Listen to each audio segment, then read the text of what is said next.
kiddos and Congratulations. full Clintonian now. So. Well, that is great. How old are the kids? 5 and 7. Next Tuesday it'll be an 8-year-old. Okay, so. I'll keep you busy. Baseball players? Yep. We do travel baseball, wrestling, basketball, football. We do the work. So all that is great. Both boys? Both boys. Okay, yep. There you go. I've been to Fairfield. Yeah. I actually, me and a friend of ours DJ'd a high school dance at Fairfield High School. He was working at the radio station in Fairfield at the time. So was Maharishi University still there when you were in town? Yep, on the north side of the tracks. Yep. what was the talk in town about that? They were kind of their own world. It was kind of Maharishi north of the tracks, and then Fairfield was kind of the south side. So we kind of kept our distance, per se. Nothing bad, either way. It was just they kind of had their own world, per se. They did stuff that was kind of different in everyone else's eyes. So they kind of just had their side, we had our side, and it was pretty smooth sailing. What was the college before there? Parsons? Parsons, yeah, you're right. Yes. Parsons College, yeah. Yep, that was a big deal back in the day. Yeah, it would be. I mean, we had Mount St. Clair here, which you know, of course. It's tough when your community loses a college like that. Correct, yes. Another thing I recall about Fairfield, you have a town square. Mm-hmm. I'm from Clinton. Yeah. I went to school in Northwest Missouri. I had never, ever seen town squares until I got to the southern part of the state and into Missouri. But town squares are kind of cool. Yeah, and it's really neat for Christmas. They do a big thing up there. They do a big walk, and they decorate all of it. It's pretty cool to see. Well, that's good. Sounds like it was a good time growing up in Fairfield. It was. Now, Dave, you're a Clinton kid. I am. We don't have a town square. No, we do not. We have a downtown, but we don't have a town square. So how did you get interested in the Department of Parks and Recreation? Well, growing up, I always wanted to be a pro baseball player. And then once I found out I wasn't Didn't we all? Yeah, Didn't we all? Once I found out I wasn't going to quite be tall enough for that or anything, I was like, why not stick in sports? So just like Branden, I played college baseball at William Penn University in Oskaloosa. Got my bachelor's degree from there in sports and rec management, and then ran into Branden one night after playing some slow pitch softball, introduced myself, and started out part-time, and here I am now full-time and doing all the youth sports, different programs, and I love it. I was going to play baseball too, but small, slow, and can't hit the curveball, so that really didn't help me out a whole lot. So I started broadcasting baseball instead. I found that to be a lot easier. But I played slow pitch softball for about 30 years up there at the Erickson Center. How are things going up there? It used to be huge up there. So we still got our 3 leagues. It's just a little bit smaller than what they used to be. So I think a big, problem or something on the rise is just all the kids. There's so much going on with the kiddos, multiple events. There's not just one season. Baseball's kind of year-round, wrestling, basketball. So that takes up a lot of time because parents want to be there for their kiddos, so they don't have that availability anymore. So unfortunately, softball's still there. We got co-ed, actually, softball picked back up 2 years ago. And we doubled our numbers there, so that's exciting to see. Yeah. I think the only thing that's really kind of hurting for adult is just our kickball. That kind of went away. We'll try it again this year to see if we can get some more teams on Wednesdays. But our adult flag is still going strong. Our pickup basketball on Sunday nights has been going great. So it's still there. So all those high school dreams that you had, you can still come back and relive them a little bit. So You guys still both play softball? Oh, yeah. Yep. 3 nights a week. All right, well, that's good. That is good. So the fitness center, let's talk about that. I understand it's pretty nice. It is. Yep. It's been a couple years. It's kind of weird how it happened. We had a deal. We were trying to get some equipment that fell through, and then Josh connected with somebody else, and we got all this equipment. And we actually relocated it to upstairs. It's 24/7. $20 auto deduct. It is really nice.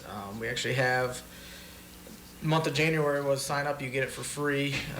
The month of January for free, which is a big promo in the beginning of the year. So, and I think as of now, we've done 2 small expansions on the fitness center already, which as the people in the area, we're not trying to compete against anybody, but we want to provide for our area up here by the rec. So it's been blowing up, and like I said, it's kind of Josh's thing. He oversees it.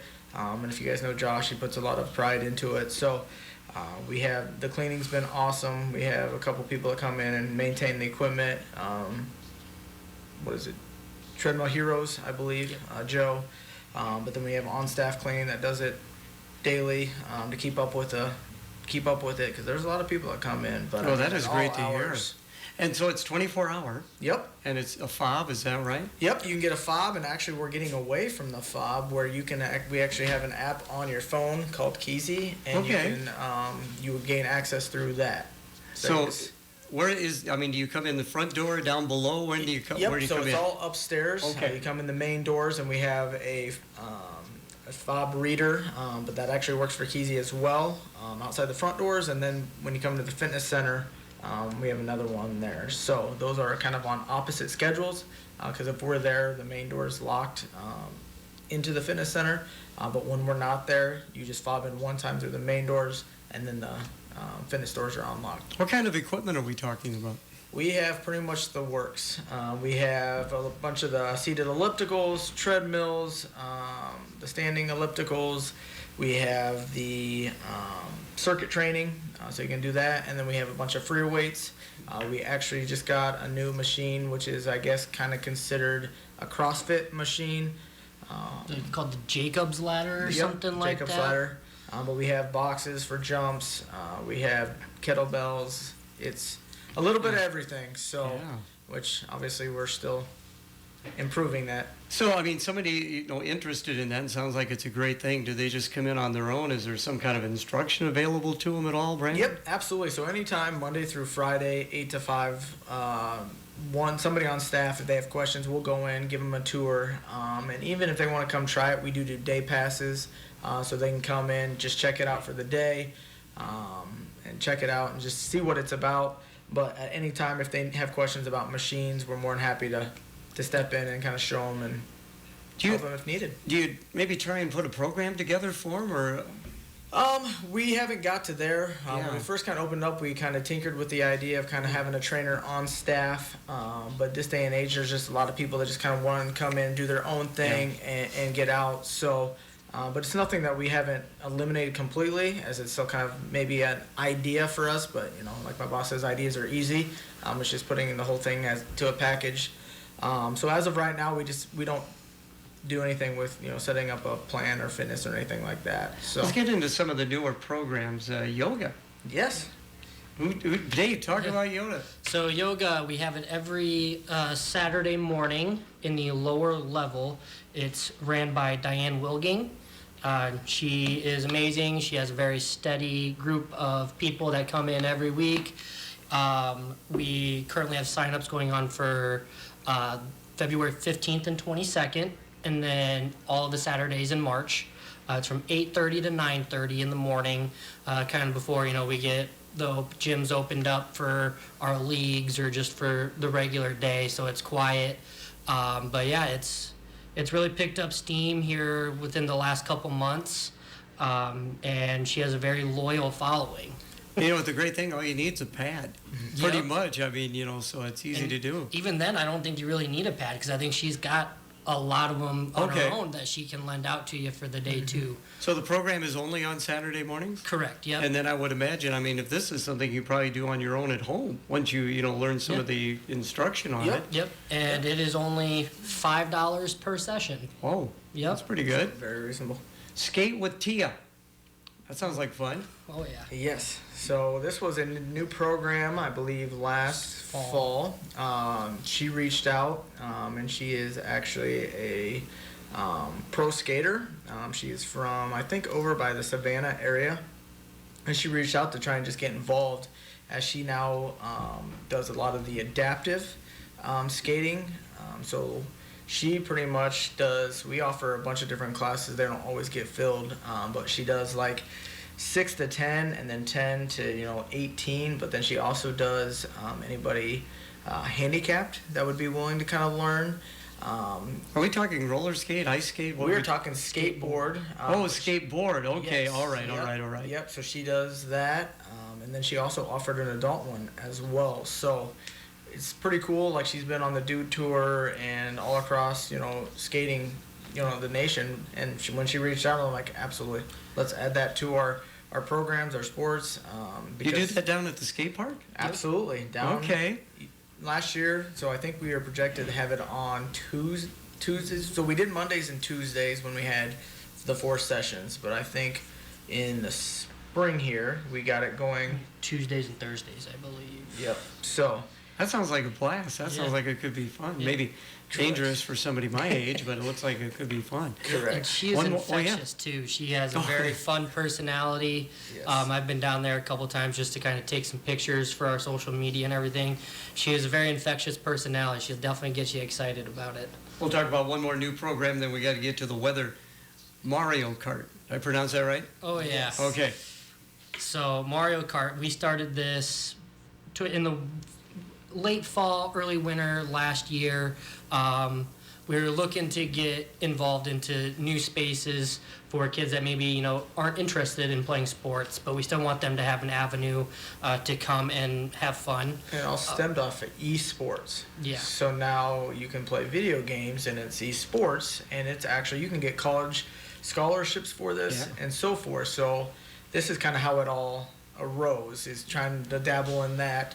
And so we went with a generic, something that everyone could kind of play and learn. So we got a couple switches, and then Yep. we kind of picked a game. Well, Dave Yep. picked a We game. picked a game, Mario Kart. That's a game that I always remembered playing as a kid on the old Nintendo systems. Always a lot of fun, and we've had about 4 Mario Kart tournaments now with some pretty solid showings. And we're always looking to expand into other games as well once we kind of get a good system going with it. But it's a lot of fun for the kids to come and play some Mario Kart. How interesting. I mean, you guys you're branching out into so many different areas of recreation. That is incredible. Coming up will be a check of the weather. During the President's Day sales event at Circle Bar Home Appliances, savings you can salute. Look over their selection of wash towers, their Speed Queen line, and at Circle Bar's LG TVs in sizes from 43 to 77 inches. Circle Bar's invite you to see the selection they offer. Maytag, Z-Line, Bosch, Whirlpool, Amana, Electrolux, Frigidaire, and KitchenAid. The best appliance selection, prices, and service are available now at Circle Bar Home Appliances, 225 Fifth Avenue South, Clinton. 12 months, no interest. See store for details. And you can always visit circlebars.com. It's time now on KROS for the Storm Track 8 weather forecast, brought to you by Billion Auto. A weather impact alert continues for this morning. Dense fog and some heavy downpours will be likely. Then drying out for the afternoon and skies clearing. We'll see highs in the mid-40s today. For tonight, skies go mostly clear again and lows will drop to the chilly mid-20s. With your Storm Track 8 weather impact forecast, I'm meteorologist Andrew Stutzky. Currently, we have sunny skies and a temperature of 43 degrees. Winds are out of the northeast at 10.15 miles an hour. This weather report on KROS has been brought to you by Billion Auto. So, you need a new vehicle. What's the best vehicle for you? Where do you get financing? What's your trade worth? Answer all these questions and more at BillionAuto.com. You can compare 16 new car brands and thousands of used vehicles, all in the palm of your hand at BillionAuto.com. Plus, estimate the trade value of your vehicle in 2 easy steps. It's car buying made easy. Apply for credit pre-approval at BillionAuto.com. All applications accepted, not all approved. It's Men's Day. We're wrapping things up. I'm getting a little punch drunk here. I've been since, 4:45 in the morning, and I've been talking to so many people, but you guys are doing great. Safety Town, 50 years. That's amazing. 50 years. So Dave kind of takes the program, but when I started, I ran the program the first 3 years I was there. Not from Clinton, I had no clue what to expect. Like, what is Safety Town? But it is a huge staple for not only the city but the community, as we got grandparents that bring their grandkids back from Chicago, the Quad Cities, just so that they can, and they pay for them, stay with them for a week, and then they partake in this. So it's a pretty cool event, which I'll let Dave kind of talk about as he runs it, but 50 years is pretty awesome. Did you do Safety Town? You're a Clinton kid. I Okay. did. Yeah, All right. I did it back when they had it at the old Sarah Harding Elementary School a long time ago. But yeah, like you said, 50 years. So we have 3 sessions of it. The first one is that second week of July, the 14th through the 18th, and then the 21st through the 25th, and July 28th through August 1st. So it's kind of like right when you're getting ready to go back to school for the year. So who is this aimed at? Is it primary preschool people? So this is aimed for kids that are getting ready to enter kindergarten. Okay. So the kids are getting ready to go from preschool into kindergarten for that 2025-26 school year. Every day we have a bunch of different stuff planned out for them. On Monday, we have the Clinton County Sheriff's Department come in along with the Clinton Fire Department. And we have that little town out there, that we've had for a long time, where we go over like some street safety stuff. They get to ride around in the carts, learn street signs. Tuesday, we get the school bus from the bus barn to come pick us up, go over some bus safety stuff, and then we'll go down to Rotary Park on the riverfront. And we have Officer Haskell, the SRO, and we have the Clinton Police Department K-9 unit, Officer Rolling, come and speak to the kids down there. And they do a really good job with bike safety with Officer Haskell, and just talking about safety in general. And then Officer Rolling talks about K-9 and animal safety. And then we have our volunteers going over playground safety with them. And so is it a week-long program? It is a week-long program, yep. Is it like just during the morning hours, or how do you do this? So it goes from about 9 a.m. to about 11:30 in the morning. We have a snack time in the middle of it for the kids.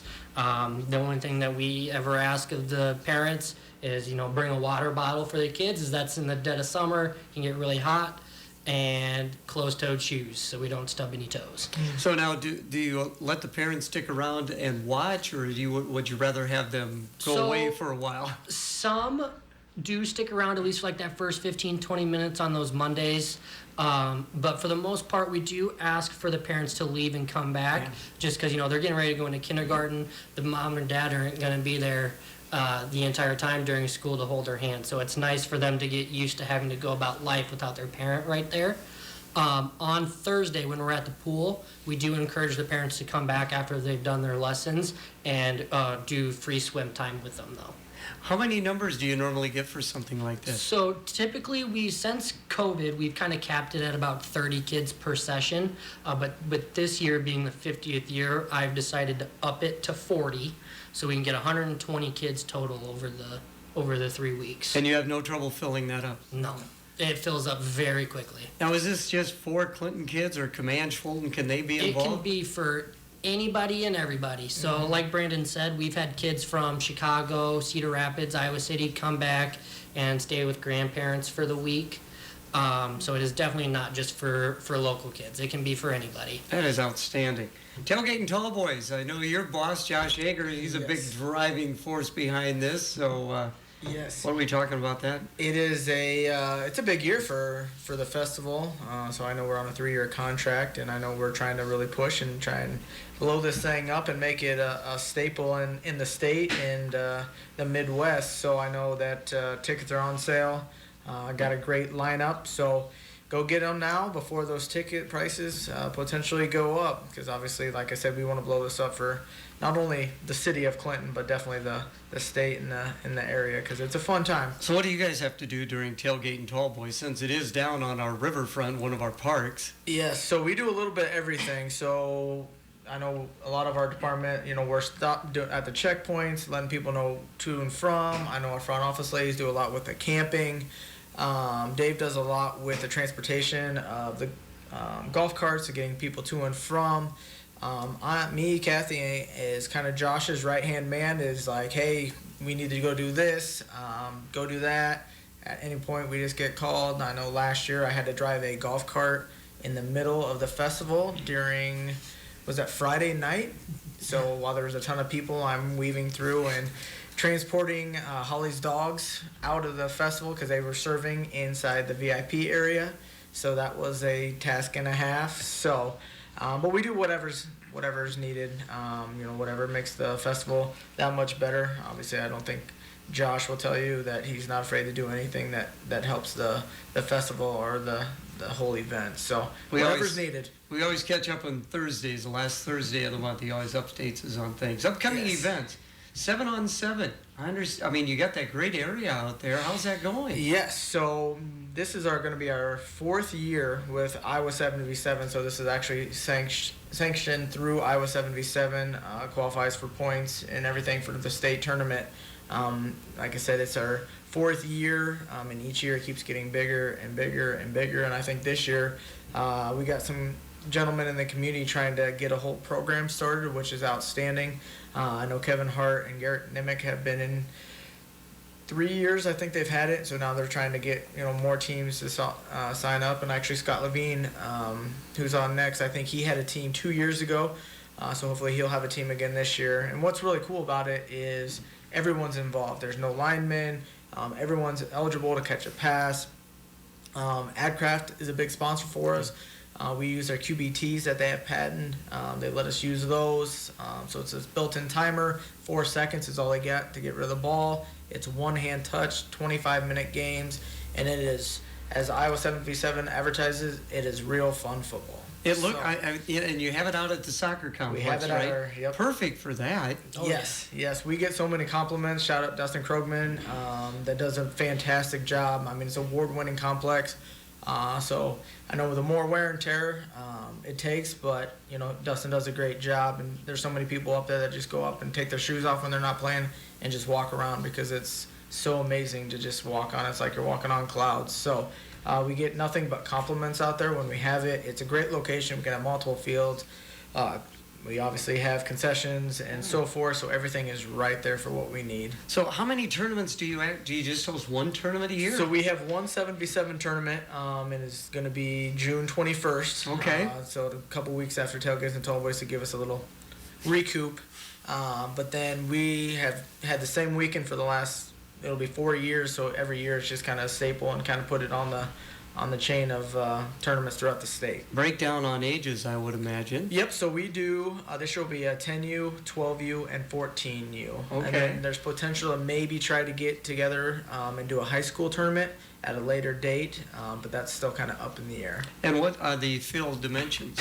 So it is only so the width is the same as a normal football field, Okay. but it's only 40 yards. So it is, so it's essentially half of a football field, which is what makes it fun, because you don't have to go back. And anytime the interception, you just get points. You get 2 points for an interception, and then every possession starts on the 40. Okay. So 40 going towards the end zone. So you get like 3 downs or 4 You get downs like or what? 3 plays to gain 15 yards for a first down, Okay. then another 3 for 15, then you get 3 for 10 yards Yep. Okay. to score. Yeah, That that's is cool. Oh, I bet so. Wish Now, we is had it it. all pass? You can run the ball, not a lot of teams do. Okay. Because it's cool. There's I could just see, like the one quarterback, 6 guys going out, crossing patterns all over the place. That's yes. gotta be cool. It's very exciting. There's a lot of people that there's crossing routes, and then if you can put a running back in the back and you run him out of the backfield, and you see zone, you see man, you see some little press coverage. So it's Do you have pretty cool. officials for this? We do. We Okay. do. We got a lot. We actually have quite a few returning officials that have done it just because they like the way it flows. They do a lot of games, so we have a lot of people that we need to make these things happen. Well, get back to me before this. I'll have you come in and how many schools? Teams are you anticipating? So we're hoping close to 30. Isn't it schools? Are schools?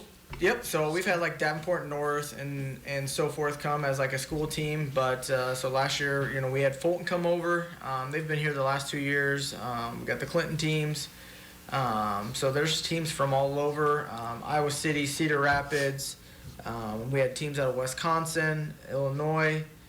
Oskaloosa came. Galena, they were here. So it's one-hand touch, but Yep. I would And imagine no blocking. gets a little physical though yet, doesn't it? Yeah. just on the press, because they can only do that right off the ball, and then it's just there's no screens, there's no blocking. It is Okay. just. Sounds like it'd be a good time. And it can get fun because those kids really know how to celebrate too when they score a touchdown. Yes. Boy, this half hour is flown. Good thing we didn't get that song in. Correct. Bike rodeo, we didn't get a chance to talk about that, but I want to get in about the Rec web store. Yes. So we actually have some in-store merchandise that you can sell in the rec. We have that in stock. We have t-shirts and hoodies. But then we also have a web store that's opening up on the 21st through AdCraft. And then that will close on the 2nd. So All right. a bunch of cool merchandise on there. You guys did great. Thanks so much for coming in. Absolutely. having us. Thank you. And now from the KROS Newsroom, here is Sydney Ellen. It's Friday, January 31st, and here are your local news headlines. Iowans with disabilities say that income and asset limits for Medicaid eligibility keep them from working as much as they would wish, and they've asked legislators to make some changes. Zach Meacham of Pleasantville says as a person with disabilities, he's had to choose between breathing and getting a full-time job. The majority of Iowans with disabilities want to work, yet a disproportionate number of us are either unemployed or underemployed, and we'd like to change that.